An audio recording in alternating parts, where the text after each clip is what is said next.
Every human being is born free, that's what they say, and as such has certain rights, irrespective of religion, color, gender, and race. Unfortunately, the rights of people are still trampled due to one reason or the other. Special focus for this year's observance is breaking barriers that hinder equality in all spheres, with the theme Equality, Reducing Inequalities, Advancing Human Rights. The principles of equality and non-discrimination are at the core of human rights anywhere in the world. The commemoration of this day seeks to find solutions to deep-rooted forms of discrimination that have affected the most vulnerable people in societies, including women and girls, indigenous people, people of African descent, migrants, and people with disabilities, among others. This is the crux of what we will be talking about right now. So joining me via Zoom to narrow the situation down to Nigeria and what the day means for us is human rights lawyer, Justice Uhuegbu. Justice, good morning. Good morning, my brother. How are you doing today? I'm fine. Good to have you join me this morning. Now, Thank you. We have talked about human rights. It's becoming a cliche, but the realities of whether we are equal as human beings remains another issue altogether. But talk to us basically when we talk about equality of human beings. When it comes to the rights of everyone, what really constitutes that equality, and what is the ideals of it? Well, first of all, talking about human rights, we should also always understand that human right is divine from creation or from the creator. And that is why all human beings are equal in the eyes of the Lord. If you understand, you see that when somebody dies, whether you're a man, whether you're a woman, whether you're a child or whatever, it is the same 6 feet that everybody goes under. So by implication, human beings are equal, despite the fact that in practice, many people don't practice it that way, especially in Africa. But of course, you know that if you go to the Western world, everybody is equal. And now if you shift it to the law, you know, we have this law, this propounded that equality before the law, that is the rule of law. Now, if you go by the rule of law, you discover that the rule of law says that everybody is equal before the law. But in practice, like I said, in Africa, it is not like that. Some people feel they are more equal than the others, practicing what I call it the stigma of the animal farm, that believe that all the animals are equal, but some are more equal than the others. But those are animals and not human beings. So by rights, every human being is equal. By law, every human being is equal. Unfortunately, in Africa, it is not being practiced that way, especially in Nigeria. All right, it's good to give us that basics. But let's talk about some of these factors that prevent the equality, like you put it, from being practiced. What are some of these everyday factors, and why is it so? Well, I would say that because we try to politicize everything in the part of this world, one, and secondly, because of the way people take things. I think religious factor is also an inclusion there, and the belief of the people. You know, when people believe in a particular way that they behave, that they are different from others, you begin to see issues that begin to arise out of it. And now, for example, like I said, equality before the law. If, for example, a man commits a crime and a woman commits the same crime, it is the same punishment that will be meted on them, because the law is sacrosanct. The law is written already. So there's no law that I know today all over the world that says this is the penalty that will be given to a woman when she commits a crime, and this is the penalty that will be given to a man when the man commits a crime. No. So if you look at the basis generally, you not understand that we are all equal. But because of political interest, because of maybe belief, societal belief, tradition, customs, and all the And these things happens mainly, especially in Nigeria. So when you look at it, the basis to the Western world, we come here, we do a different thing altogether. All right.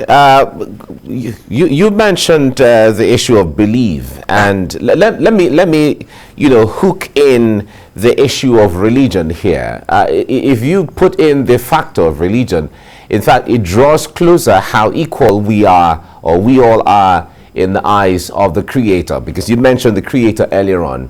But the fact that an average Nigerian is very religious, whether Islam or Christianity, how is that aspect of religion bringing or drawing the reality of equality to Nigerians, or even otherwise? Yes, you see, because like I said, in the eyes of the Creator, we are one. But in practice, the people who are supposed to be even the custodians of the religions now begin to practice it in a different way. For example, like there are some places you go today, like in some worship centers, you see women giving the back door, or made to stay at the back when worship is going on, and all the rest. So these are some of the things we are talking. It tramples on their fundamental human right also. And you also look at what you're talking about, politics. Today in Nigeria, we are talking about giving women 40%, giving women 20%, giving women 30%. Are we supposed to be talking about that? Ordinarily, everybody is equal. So you're not supposed to be saying we should give women so percent, we should do this, we should do that. No. These are some of the things we begin to see, and which means it has been a practice earlier before now that people see as a normal thing, as a norm. But Nigerians were beginning to understand that no, these things are not supposed to be this way. If actually we say that we want to adhere to the fundamental human rights of the people. So if you look at it vis-a-vis what is happening today, what you're passing today, especially in Nigeria, can we now, boldly say that everybody is equal in Nigeria? Now, if you look at even our norms again, especially in the issue of our society in Nigeria, you begin to understand. Many people had put forward this question: does it mean that there are two sets of law that exist in Nigeria, especially one for the rich and one for the poor? These are some of the things. It is only in Nigeria that a poor man will commit a crime and the person will be castrated forever. While when a rich man or somebody that is in government commits the same crime, the person is given a leeway to go. So can you not say that it is in tandem with the principle of equality before the law? The answer is no. So these are some of the things we must tell ourselves the truth and look for a way to resolve these issues. Okay, on a day like this that we're talking about human rights, some people have argued the issue of equity versus equality based on the peculiarities that we are and we have as a people. Where does the concept of equity come in here, knowing that, of course, if we are all given a level playing field, there are some people who will naturally not be able to stand what others stand because of different advantages that some may have against others. Talking about women, talking about people with disabilities and all of that, and we want to create an atmosphere where everyone is on the table. How do we define equity in that regard? Well, because we always define equity in a negative way. You see, let me also make this assertion or this correction.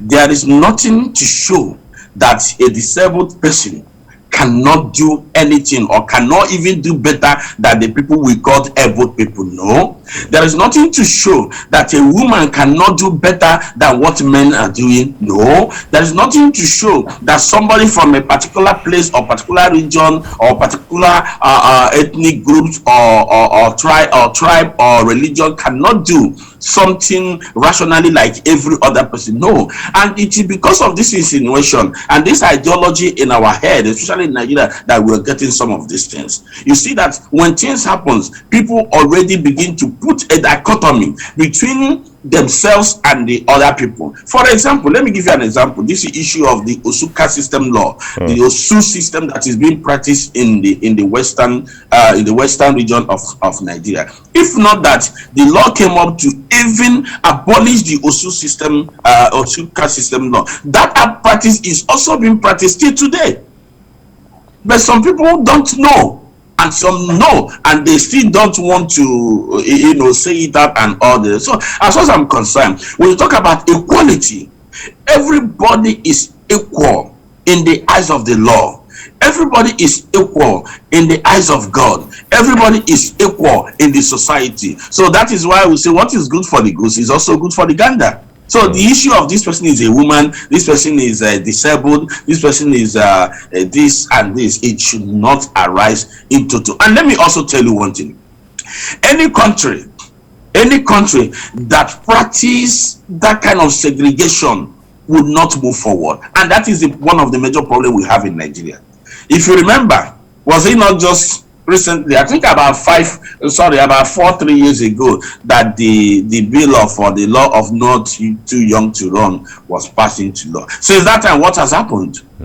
So these are disparities we see in our society in Nigeria every day that makes us to go back, and that has almost kept us in a stagnant and a standstill position in Nigeria. All right. Now, you mentioned the caste system, which has been which has been a social problem, if I have to put it that way, in parts of the southeast and even the parts of Nigeria. In India, it's a very prominent phenomenon in parts of India. But if we have to deliberately begin to change and transform some of these social issues, what steps should we begin to take to make a transformation and bring everybody on board, like we have been talking about? Well, I think the best thing is for, first of all of us to have the ideology and understanding that we are all human beings. First of all, that we are all created by God, the same God. Secondly, and thirdly, that we should all have the same equal opportunity in order to showcase what we have, because this thing we call about gift and talent, they are different. God gave everybody different gifts and different talent, and you can do all. Even the Bible said it. I'm a Christian. The Bible said in the book of Philippians that we can do all things through God who strengthens you. It did not say the man can do all things or the woman can do all things. No. In fact, let me tell you the truth. With what I have seen in Nigeria today, going on and all the rest, for how many years, I know my age today and all the rest. I was discussing with some people, I'm telling them that I'm beginning to understand that maybe it is only when a woman becomes the president of Nigeria that this country might be better.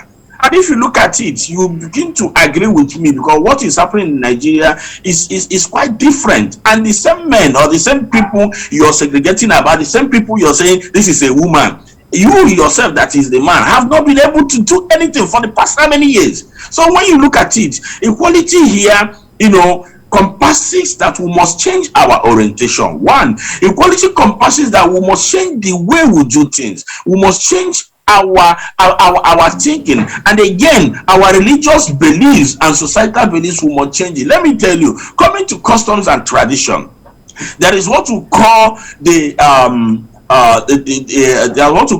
repugnancy test in law, and the repugnancy test says that any custom, tradition or religion that is repugnant to natural justice, equity and good conscience must be abolished and should not be practiced. So the key word there is repugnant to natural justice, equity and good conscience. So whatever you're saying, whatever you're practicing, whatever you're telling people, does it, is it in tandem with these three principles I have mentioned? And the answer is no. So once you're doing anything, like for example, also I'm from the East. There are so many things that happens in the East that people know about, even the ones that say they are the elites, but they don't want to speak out. We are in a society where people believe that if a married woman that do not have a male child cannot inherit with the female children the estate of the late husband, and people are still pressing that in today. So can we now sit our chairs and say that we are equal before the law? And the answer is no. All right, thank you very much for all of that. I believe it's a time for all of us to change that orientation and have a more inclusive humanity. Thank you very much, Justice Uhuegbu, for your time on the program. Thank you. It is my pleasure once more. Great.